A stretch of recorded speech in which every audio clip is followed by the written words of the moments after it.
మందిరానికి పోతున్నారు మీరు ఒకరే, మేము మందిరానికి పోవడం లేదా, నలుగురిని కన్నాం, మా పిల్లలకి పెళ్లిళ్ళు చేస్తాం, వాళ్ళకి పిల్లలే పిల్లల మందలుగా మేము ఏం చేస్తున్నాం, బయటికి వాళ్ళని పంపుతా ఉన్నాం. మా కుటుంబం స్థిరపరచబడింది, మా కుటుంబం బలాభివృద్ధి పొందింది అని వాళ్ళు అనుకుంటా ఉన్నారంట. ప్రియమైన వాళ్ళారా, భక్తిహీనులు. అన్నీ మాకు బాగానే ఉన్నాయి కదా, మాకు ఏది తక్కువైంది, ఏది కొదువైంది, ఏ లేమి మాకుంది, మాకు ఏది లేదు కదా, ఇప్పుడు మేము ఎందుకు దేవుని పూజించాలి, దేవుని సేవించాలి, దేవుని ఆరాధించాలి, మేమెందుకు యేసు ప్రభువుని నమ్మాలి, మేమెందుకు పూజించాలి అని అనుకుంటా ఉంటే ఆ చివరి మాట చూడండి, అక్కడ ఒక్క క్షణములోనే ఏమైపోయారంటే వాళ్ళు, ఒక్క క్షణములోనే ఒక వెలుగు వెలుగుతారు. అర్థమవుతుందా? ఆ ఉన్న ప్రాంతం చూడండి, ఒక వెలుగు వెలుగుతారు. కాక మొన్న పుట్టారా, మన కళ్ళ ముందు పుట్టారా, ఎంత తోడయ్యారా, పెద్ద సంపాదించారా, ఆస్తిపరుడు అయిపోయారా, అంతస్తుపరుడు అయిపోయారా అని అంటానే ఉంటారా. సడన్ గా ఏం జరుగుద్దో ఏమో తెలీదు, ఒక క్షణంలోనే ఏమైపోయిందంట. బైబిల్లో కూడా మీకు చూపిస్తాను చూడండి. నయోమి ఉంది, పిల్లలు ఉన్నారు, భర్త ఉన్నారు. ఆమె అంటది సమృద్ధి గలదాన్నై ఉన్నాను నేను అని. ఆ తర్వాత పాపం ఏమండి కరువు వస్తుంది అనుకున్నది, బయలుదేరి వెళ్ళింది. అర్థమవుతుందా? మాకేంటి తక్కువ ఏమండి, అక్కడికి పోతే ఇంకొంచెం సంపాదించుకోవచ్చు, అక్కడికి పోతే కాస్త కూడబెట్టుకోవచ్చు, అక్కడికి పోతే మా స్థితి మారిపోద్ది అని అనుకొని ప్రియమైన వాళ్ళరా వెళ్ళింది. తర్వాత ఏమైపోయింది? భర్తను పోగొట్టుకున్నది, తర్వాత ఇద్దరు పిల్లల్ని పోగొట్టుకున్నది ఒక క్షణంలోనే, ఎక్కువ రోజుల పట్ల. కనుక ప్రియమైన వాళ్ళరా, మన వ్యక్తిగత జీవితంలో మనం చేయవలసిన పని ఏం తెలిసినా, ఆరోగ్యం ఉందా, శక్తి ఉందా, బలం ఉందా, ఏమండి సామర్థ్యం ఉందా, అన్ని దేవుడిచ్చాడా, దేవా నీకు స్తోత్రం అని ఆయన్ని స్తుతించగలగాలి, ఆయన్ని మహింపరచగలగాలి, నీవు ఆయన ఆరాధించగలగాలి, ఆయన్ని సేవించగలగాలి. హల్లెలూయా. అయ్యా ఏ యోగ్యత నాకు లేదు, ఇదిగో ఇవన్నీ నీ చేతుల మీదుగా నాకు మీరు అనుగ్రహించారు, ఈ స్థితి ఈరోజు నేను అనుభవిస్తున్నానంటే మీరు మాత్రమే ఇచ్చిందని ఆయన్ని నువ్వేం చేయాలి అంటే సేవించుదువు గాక. హల్లెలూయా. ఆశీర్వాదం పొందిన తర్వాత, ఘనపరచబడిన తర్వాత, హెచ్చించబడిన తర్వాత, అన్ని కలిగిన తర్వాత ఏం చేస్తున్నారో తెలుసునా, దేవుని సేవించే అనుభవం లేదనమాట, దయ్యాన్ని సేవించే అనుభవం వస్తా ఉంది. కొంతమంది చూడండి, ఉద్యోగం ఆరాధన అవసరం లే, దేవుని సేవించే అనుభవం అవసరం లే, వ్యాపారం, పిల్లలు. చంటి పిల్లడన్నా ఎందుకమ్మా మందిరానికి రాలేదు, చంటి పిల్లడన్నా పిల్లని ఇచ్చింది ఎవరు?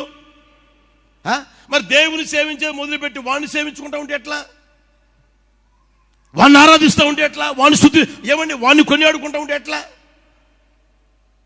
చంటి పిల్లలు మందిరంలో లేరా? అర్థమవుతుంది ప్రియమైన వాళ్ళారా? అంటే ఆలోచన చేయండి, దేవుడు ఇచ్చిన వాటిని ఈ రోజున సేవించే వాళ్ళు ఉన్నారు, దేవుడిని కాకుండా. అందుకనే మనం గమనించవలసిన స్థితి ఏంది అంటే, దేవుడు మనం ఎంతగా ఆశీర్వదించని, ఎంతగా దీవించని, ఎంతగా గణపరచని, ఎంతగా గొప్ప చేయని ఆయనని ఆరాధించుదుము గాక, ఆయన్నే సేవించుదుము గాక, ఆయన్నే పూజించుదుము గాక, ఆయన్నే స్తుతించుదుము గాక, ఆయననే చేతులెత్తి దండం పెట్టి ఆరాధన చేసే స్థితిలోనికి వచ్చుదుము గాక. ఎల్ల వేళలా. అర్థమవుతుందా? నువ్వు కూర్చున్నా, లేచినా, పడుకున్నా, తింటున్నా, ఏమండి తిరుగుతున్నా, ఉద్యోగం చేస్తున్నా, ప్రయాణం చేస్తూ ఉన్నా, ఆయన్ని సేవించేటట్లుగా నా ప్రభు నీ వ్యక్తిగత జీవితంలో కృప చూపును గాక. హల్లెలూయా. రోజున ఆ స్థితిలోనికి రావాలని ప్రభు కోరుకుంటా ఉన్నాడు. ఆ యోబు పుస్తకంలో మాట చూడండి, 36:11 గమనించండి. 36:11 త్వరగా. వారు ఆలకించి ఆయనను సేవించిన ఎడల తమ దినములను క్షేమముగాను, తమ సంవత్సరములను సుఖముగాను. మన దినాలైనా మన సంవత్సరాలైనా క్షేమంగా సుఖంగా వెళ్ళబుచ్చాలని ఆశపడిన ఏ ఒక్కరైనా సరే ప్రియమైన వాళ్ళరా చేసే పని ఏందంటే ఆయన్ని సేవించుదుము గాక. హల్లెలూయా. అర్థమవుతుందా?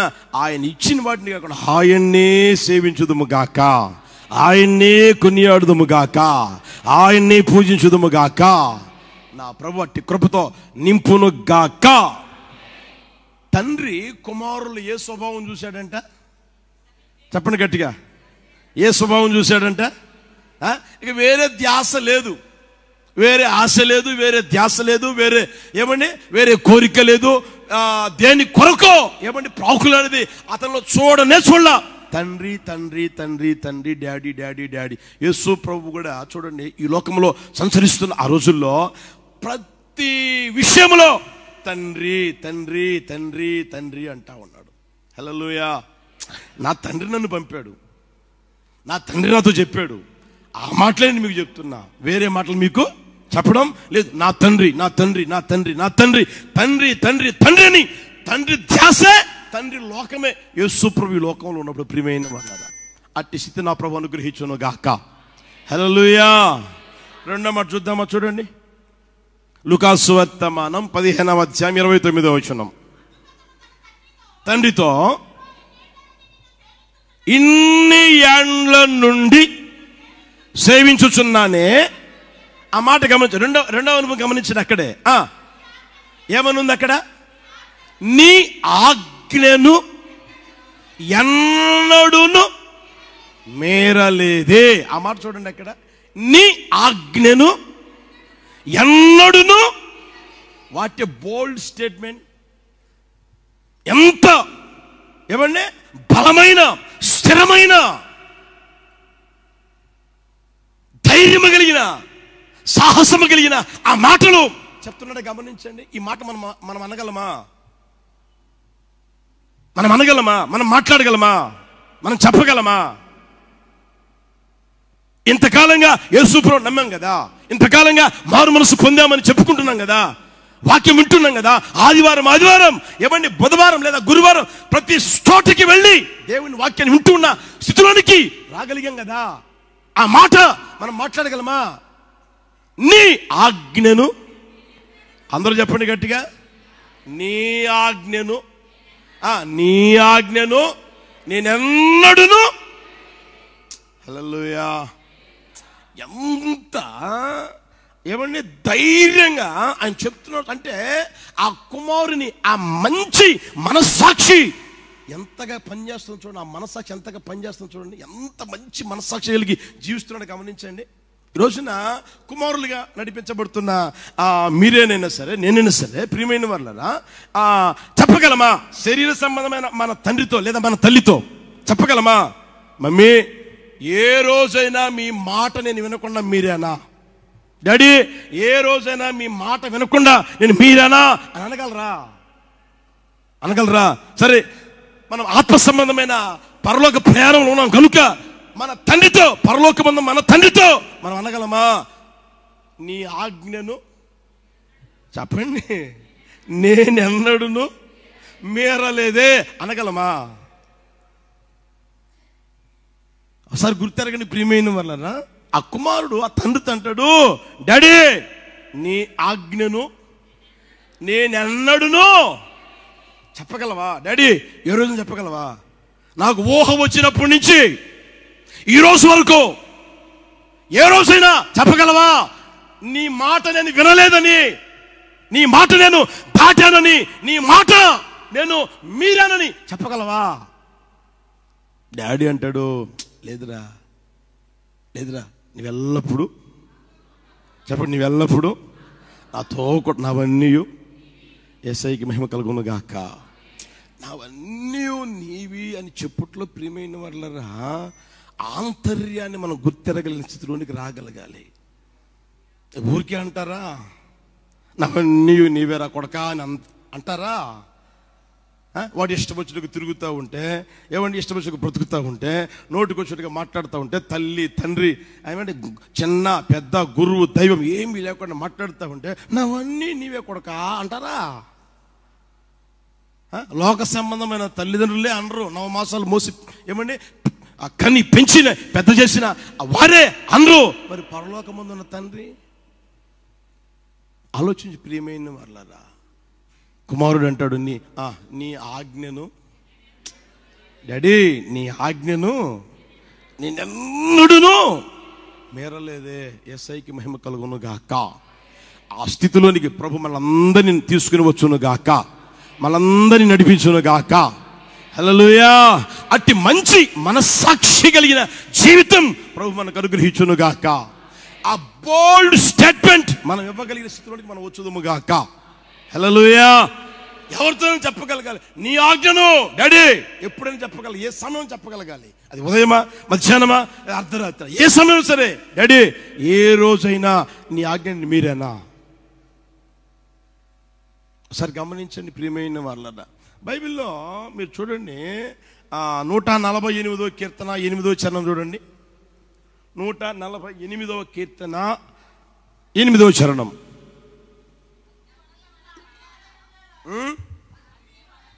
అగ్ని వడగండ్లారా హిమమ ఆవిరి. అక్కడ చూడండి, అక్కడ చూడండి, అగ్ని వడగండ్లు ఉన్నాయి, హిమము ఉంది, తర్వాత ఆవిరి ఉంది, తర్వాత ఆయన ఆజ్ఞను నెరవేర్చు. బాగా గమనించండి, ఇక్కడ అగ్ని ఉంది, వడగండ్లు ఉన్నాయి, తర్వాత హిమము ఉంది, తర్వాత ఆవిరి ఉంది, అన్నీ ఉన్నాయి. దాంతోపాటు ఏముంది? తుఫాను కూడా ఉంది. ఇప్పుడు చూడండి, ఆయన ఆజ్ఞను నెరవేర్చు. తుఫాను ఎవరి ఆజ్ఞ నెరవేరుస్తుందంట? చెప్పండి గట్టిగా. అందుకనే చూడండి, ఎవ్వడు ఏమీ చేయలేడు. తుఫాను వచ్చినప్పుడు ఎవ్వడు ఏమీ చేయలేడు. ఏ మనిషి చేయలేడు, ఏ ప్రభుత్వం చేయలేదు. ఏమంటే ఎంత టాలెంట్ కలిగి ఏమంటే జీవిస్తున్న వ్యక్తి అయినా సరే, ఎంతటి ఆ స్థితిలో ఉన్న వ్యక్తి అయినా సరే, తుఫాన్ని ఆపగలిగిన వాడు పుట్టలేదు, పుట్టడు, పుట్టబోడు కూడా. కారణం ఆయన ఆజ్ఞను మాత్రమే నెరవేరుస్తుంది తుఫాన్ అనేది. హల్లెలూయా, హల్లెలూయా. మరి తుఫానే ఆయన ఆజ్ఞను నెరవేరిస్తే ఆయన చేతులతో మనల్ని చేసుకున్నాడు కదా, మట్టిలో నుంచి తీశాడు కదా, రూపాన్ని ఏర్పరిచాడు కదా. విచిత్రముగా ఏమండి అగాధ స్థలములలో విచిత్రముగా నిన్ను నిర్మించి తీసుకొని వచ్చి నీ తల్లి గర్భంలో పడవేశాడు కదా, ఈ లోకానికి తీసుకుని వచ్చాడు కదా, పుట్టేటట్లుగా చేశాడు, పెరిగేటట్లుగా చేశాడు. ఏమంటే నీ స్థితిని మారుస్తూ ఈ రోజుకి ఈ స్థితిలోనికి తీసుకొచ్చాడు. మరి ఈ రోజున నువ్వు అనగలవా, యేసయ్యా నీ ఆజ్ఞను నేను ఎన్నడూను మేరలేదు అనగలవా? నా ప్రభు అట్టి కృప దయచేయును గాక, అట్టి స్థితిలోనికి తీసుకుని వచ్చును గాక. హల్లెలూయా, హల్లెలూయా. యోబు పుస్తకం 23:12. యోబు పుస్తకం 23:12. ఆయన పెదవుల ఆజ్ఞను నేను విడిచి తిరగలేదు, ఆయన నోటి మాటలను నా స్వాభిప్రాయము కంటే. యోబు స్థితి చూడండి, ఒకప్పుడు అన్నీ ఉన్నాయి, అన్నీ పోగొట్టుకున్నాడు. చివరికి ఇతను మిగిలారు, భార్య ఆయన తన భార్య మిగిలారు. ఏమంటే తినేదానికి కష్టంగానే ఉంది, కట్టుకునేదానికి కష్టంగానే ఉంది, ఉండేదానికి ఏదంతా నీడ ఉందనుకో. ప్రియమైన వాళ్ళారా, సహాయం చేసేవారు లేరు, పలకరించేవారు లేరు, ఏమని తన బాగోగులు చూసేవారు లేరు. ఇదిగో నిన్ను విచారించేదానికి నేను వచ్చాను, నీ అవసరాలు తీర్చేదానికి వచ్చాను అని చెప్పగలిగిన వారు కూడా ఎవ్వరూ లేని సమయంలో ఏమంటే భార్య అంట దేవుడు అనకపోతే దేవుణ్ణి దూషించి చావరాదా అని. ఏమండి రోజులు గడవగా ఆయన అంటాడు, ఆ మాట గమనించిన ప్రియమైన వారు, ఆయన పెదవుల ఆజ్ఞను నేను విడిచి తిరగలేదు. హల్లెలూయా. ఆయన స్థితి ఎంత దయనీయంగా మార్చబడిపోయినా, ఆయనలో ఉన్న ఆరోగ్యం పాడైపోయినా, ఆయన ఆరోగ్యం కుదుట పడకపోయినా, బాగుపడకపోయినా, రోజులు అలాగే గడిచిపోయినా, ఆయన పరిస్థితులన్నీ తారుమారుగా మారిపోయినా, ఆయన పరిస్థితులన్నీ ప్రతికూలంగా మారినప్పటికీ ఆయన అంటాడు, ఆయన పెదవుల నుంచి వచ్చిన ఆజ్ఞని నేను విడిచి తిరగలేదు. యేసయ్యకి మహిమ కలుగును గాక. హల్లెలూయా. ఆయన అంటాడు చూడండి, ఇంకా ఆయన నోటి మాటలను నా స్వభావిప్రాయము కంటే. మనిషి అన్న తర్వాత మనిషికి ఆలోచన ఉంటుంది అన్న కదా. ఇప్పుడు నేనున్నాను, నాకు ఆలోచన ఉంటుందా ఉండదా? నాకు తలంపు ఉంటుందా ఉండదా? మీరున్నారు, మీకు ఒక తలంపు ఉంటుంది, మీకు ఒక ఆలోచన ఉంటుంది కాదనట్లు. అయితే ఆయన అంటాడు, నా స్వభావిప్రాయము కంటే వేటిని ఆయన పెదవుల నుంచి వచ్చిన ఆజ్ఞ, ఆయన పెదవుల నుంచి వచ్చిన ఆజ్ఞని ఆయన స్వభావిప్రాయము కంటే, ఆయనకు ఒక అభిప్రాయాలు ఉన్నాయి, వాటి కంటే ఎక్కువగా ఎంచాడంటే. ప్రియమైన వాళ్ళ యేసయ్యకి మహిమ కలుగును గాక. హల్లెలూయా. మనకొచ్చే తలంపుల కంటే, మనకొచ్చే ఆలోచనల కంటే, మనం చేయాలనుకున్న వాటన్నిటికంటే నీకు అవసరమని తెలిసిన ఆయన పెదవుల నుంచి వచ్చిన ఆజ్ఞ, ఆయన నోటి మాట నీకు ప్రాముఖ్యమైనది. ప్రియమైన వాళ్ళ అట్టి కృప ప్రభువును గ్రహించును గాక. ఎక్కువగా ఎంచుదువు గాక. నా దేవుడు నాతో చెప్పిన ఆ మాట నాకు ముఖ్యం అన్న ఆ స్థితిలో నీ జీవితం వచ్చును గాక. హల్లెలూయా.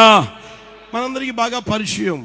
ఆ గాడిదలు పోతే, ఆ గాడిదలు వెతికేదానికి తండ్రి పంపితే తిరిగి గాడిదలు దొరకకపోతే ఏమంటే తన దగ్గర పని మనిషికి చెప్తాడు, అరే మా డాడీ గాడిదల గురించి విచారించకుండా మనల గురించి విచారిస్తూ ఉంటాడేమో, పదా వెళ్ళిపోదామంటే ఆ పని మనిషి అంటాడు, అయ్యా ఇదిగో ఇక్కడ ఒక సేవకుడు ఉన్నాడు, ఆ సేవకుడి దగ్గరికి వెళ్దాం, ఆ సేవకుడు ఏదైతే చెప్తే అదే జరుగుతుంది అని వెళ్ళిన తర్వాత ప్రియమైన వాళ్ళరా ఆ సౌలును చూసే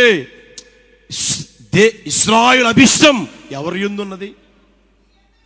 నీ యందు, నీ ఇంటి వారి యందు, నీ కుటుంబం వారి యందే కదా అని అంటే, అయ్యా అంత సీన్ నాకు లేదులే, ఊరికే మాట్లాడమాక, ఊరికే నాకు ఆశలు పుట్టించమాక, ఆశలు రేపమాక, నా పరిస్థితి ఏంటి, నా గోత్రం ఏంటి, నా స్థితి ఏంటి అని అంతగా తగ్గించుకున్న ఆ వ్యక్తి తర్వాత రోజుల్లో సేవకుడు ఏదైతే చెప్పాడో ఆ రాజ్యాన్ని పరిపాలించిన రాజుగా తీర్చిదిద్దబడిన తర్వాత దేవుడు ఒక మాట చెప్తే ఆ మాటను ఏం చేసేది తెలిసిన, ఆజ్ఞ ఏం చేసేది తెలిసిన. 13 చూడండి, సమూయేలు మొదటి పుస్తకం 13 గమనించండి. అందుకు సమూయేలు ఇట్లా, నేను నీ దేవుడైన యెహోవా నీకిచ్చిన ఆజ్ఞను ఏమిచ్చాడంట? ఎవరిచ్చారంట? నీ దేవుడైన యెహోవా నీకిచ్చిన ఆజ్ఞ. నీ దేవుడైన యెహోవా నీకిచ్చిన ఆజ్ఞ నువ్వేం చేయలేదంట, గాయకొనలా. చూడండి ప్రియమైన వాళ్ళారా ఏం చెప్పాడో. ఏమన్నా ఒక 200 కేజీల లేదా 2 క్వింటాల బరువు తల మీద పెట్టి ఏమన్నా మొయ్యమని చెప్పాడా? లేదే. ఏమని చెప్పాడు? నేను వచ్చేదాకా ఉండరా, నేను వచ్చిన తర్వాత బలి చెల్లిద్దాం, ఆ తర్వాత నువ్వు రాజ్యాన్ని పరిపాలించే రాజుగా తీర్చిదిద్దబడి పరిపాలన పద్ధతిని నియమించుకుని నీవు నీ ఇష్టం వచ్చిన ప్రకారం జరిగించుకుందు అన్నాడు. అంతేనా కదా? ఆ వ్యక్తి చూడండి 6 రోజుల 23 గంటల 59 నిమిషాలు కనిపెట్టాడు. ఆ ఒక్క నిమిషం కనిపెట్టలేకపోయాడు. దేవుడు అంటాడు, నీవు నీ దేవుడైన యెహోవా నీకు ఇచ్చిన ఆజ్ఞని నీవు గాయకొనలేదు. సింపుల్గా నీ దేవుడిని యెహోవా నీకు ఇచ్చిన ఆజ్ఞని నీవు గాయకొనలా. అయితే మన జీవితం ప్రియమైన వాళ్ళరా ఏ రోజైనా సరే, ఎప్పుడైనా సరే, ఎక్కడైనా సరే ఆయన ఆజ్ఞను శిరసా వహించే వారంగా నడిపించబడదుము గాక. నీ ఆజ్ఞను నేను ఎన్నడును, చెప్పండి గట్టిగా, నీ ఆజ్ఞను నేను ఎన్నడును. మారు మనసు పొందమంటే మారు మనసు పొందు, బాప్తిసం పొందమంటే బాప్తిసం పొందు, పరిశుద్ధాత్మ చేత నింపబడమని చెప్తే పరిశుద్ధాత్మ చేత నింపబడు, సంఘ సహవాసంలో అంటు కట్టబడి నడిపించబడమంటే ఎవడు ఆ స్థితిలోనికి రా. అర్థమవుతుందా? నీ వ్యక్తిగత జీవితంలో దేవుడు ఏదైతే ఆజ్ఞాపిస్తాడో ఆ ఆజ్ఞని నువ్వు మేరని స్థితిలోనికి వచ్చుదువు గాక. హల్లెలూయా. నువ్వు బైబిల్ చదువుతున్నావా? ప్రభు నీతో మాట్లాడును గాక. మందిరానికి వచ్చావా? ప్రభు నీతో మాట్లాడును గాక. ప్రార్థన చేసుకున్న ప్రభు నీతో మాట్లాడును గాక. ఆయన ఆజ్ఞాపించును గాక, నీకు ఆజ్ఞాపించును గాక. అప్పుడు ఆజ్ఞ నువ్వు శిరసా వహించగలగాలి, తల వంచగలగాలి. అప్పుడు నువ్వు అనగలవు, నీ ఆజ్ఞ నేను మేరలేదు కదయ్యా, నేను ఏ రోజు మీరేనయ్యా. హల్లెలూయా. కనుక ప్రియమైన వాళ్ళరా మన పరిస్థితులు మనం గుర్తెరుగుదుము గాక. ఇంకొక మాట చూడండి, లూకాసు వర్తమానం 15వ అధ్యాయం 29వ వచనం. అందుకతడు తన తండ్రితో, ఇన్ని ఏండ్ల నుండి సేవించుచున్నానే, నీ ఆజ్ఞను నేను ఎన్నడూ మేరలేదే. జాగ్రత్తగా గమనించండి. అయినను నా స్నేహితులతో సంతోషపడున్నట్లు. చాలు, తర్వాత చదువుకుందాం. అయినను, అందరూ అనండి అన్నమాట, అయినను నా స్నేహితులతో సంతోషపడున్నట్లు. అంటే కుమారుడిగా నడిపించబడుతున్న ఆ వ్యక్తిలో ఉన్న మరొక స్వభావం ఏంటంటే, మొదటిదేంటి, తండ్రినే సేవిస్తూ ఉన్నాడు. రెండవది, తండ్రి చెప్పిన మాట లేదా ఆయన ఇచ్చిన ఆజ్ఞ శిరసా వహిస్తా ఉన్నాడు. మూడవదిగా గమనిస్తే ప్రియమైన వారలారా, తండ్రితో ఉంటూనే ఆయన ఏం చేసే తెలిసిన స్నేహితుని సంపాదించుకున్నాడు. యేసయ్యకి మహిమ కలుగును గాక. హల్లెలూయా. ఎవరు సంపాదించుకున్నాడంట? గట్టిగా చెప్పండి. స్నేహితులు సంపాదించుకున్నాడు. స్నేహితుల్ని సంపాదిస్తూనే ఉన్నాడు. తండ్రిని సేవిస్తూనే ఉన్నా, తండ్రి మాట జబదాడకుండా నడిపించబడుతూనే ఉన్నా, స్నేహితుల్ని ఓ ప్రక్క సంపాదిస్తూనే ఉన్నాడు. హల్లెలూయా. అట్టి కృప ప్రభు అనుగ్రహించును గాక. మనం కూడా ఏం చేయాలి అంటే, మనం కుమారులను కనుక ఆయన్ని సేవించే అనుభవమే కాకుండా, ఆయన ఆజ్ఞ మేరని అనుభవమే కాకుండా, మనం కూడా ఏమంటే నా వంతు నేను నా స్నేహితుని సంపాదించుదును గాక. మీ వంతు మీరేం చేయాలి? నోరు తెరవండి. బైబిల్లో చూపిస్తా మాట చూడండి. లూకాసు వర్తమానం 16వ అధ్యాయం 9వ వచనం. లూకాసు వర్తమానం 16వ అధ్యాయం 9వ వచనం. అందరు చదవండి అన్నమాట. అన్యాయపు సిరి వలన మీకు స్నేహితులను సంపాదించుకొనుడి. ఎందుకనగా ఆ సిరి మిమ్మును వదిలిపోవునప్పుడు వారు నిత్యమైన నివాసములలో మిమ్మును చేర్చుకొందురని యేసు ప్రభు వారు ఈ లోకంలో ఉన్నప్పుడు చెప్పబడిన మాట, ఆయన నోట జాలువారిన మాట మనం ఆలోచన చేస్తే ప్రియమైన వారలారా, అన్యాయపు సిరి వలన. అర్థమవుతుందా? ఏ సిరి అది? ఇంకొక తర్జుమానం ఉంటుంది, ఏం తెలిసిన, శాశ్వతము కాని సిరి. శాశ్వతము కాని సిరి. ఇప్పుడు డబ్బు ఉందనుకోండి, ఈరోజు నా దగ్గర ఉంటుంది, రేపు నీ దగ్గర ఉంటుంది, ఒకరి దగ్గరే ఉండదు. అది ఏదో ఒక రోజు నిన్ను వదిలి, ఆ మాటలు, ఆ సిరి నిన్ను వదిలిపోవున్నప్పుడు అంటే ఏదో ఒక రోజున సిరి అనేది వదిలిపోతుంది, సంపద అనేది విడిచిపోతుంది. నీ దగ్గర ఉన్న సిరి, డబ్బు, ఆస్తి, అంతస్తు, ఏమని ప్రతిదీ ఏదో ఒకరోజు విడిచిపోతానే ఉంటుంది. ఆ విడిచిపోయే లోపు నువ్వేం చేయాలి అంటే, దేవుడిచ్చిన ఆ సిరితో, ఆ శాశ్వతము కాని సిరితో, అది ఆస్తి, అంతస్తు, పలుకుబడ లేదా మాట, అది ఏదైనా సరే, దాని ద్వారా నువ్వేం చేయాలి? స్నేహితుల్ని. హల్లెలూయా, హల్లెలూయా. ఏ స్నేహితుల్ని? కుటుంబాన్ని పాడు చేసే వాళ్ళన, జీవితాన్ని ఆరిపే వాళ్ళన చెప్పరామండి? నీ మేలు కోరని వారనా, నీ నాశనం కోరేవారినా? మీరు యోబు పుస్తకం ఇంటికి వెళ్ళిన తర్వాత చదువుకోండి, అర్థమవుతుందా? ఆ స్నేహితులు ఎండమావుల్లాగా ఉన్నారట. ఆ స్నేహితులు ఎగతాళి చేసేవారిగా ఉన్నారంట. ఆ స్నేహితులు అపహాస్యం చేసేవారిగా ఉన్నారంట. ఆ స్నేహితులు నిందించేవారిగా ఉన్నారంట. ఆ స్నేహితులు బాధకు కర్తలుగా ఉన్నారంటే ప్రియమైన వారు. అలాంటి వాళ్ళు కాదు నీకు నాకు స్నేహితులుగా మారవలసింది.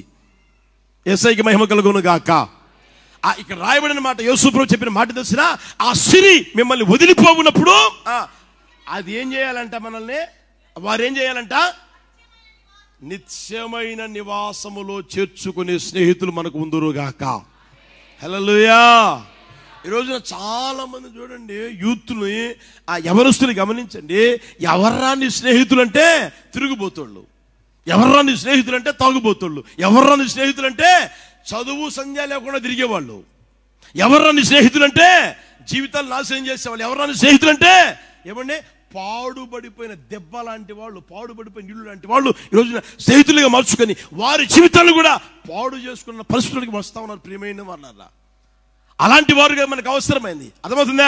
మనం ఒకవేళ పడిపోబోతున్నామా, మనం లేవనెత్తుదురుగాక. హల్లెలూయా.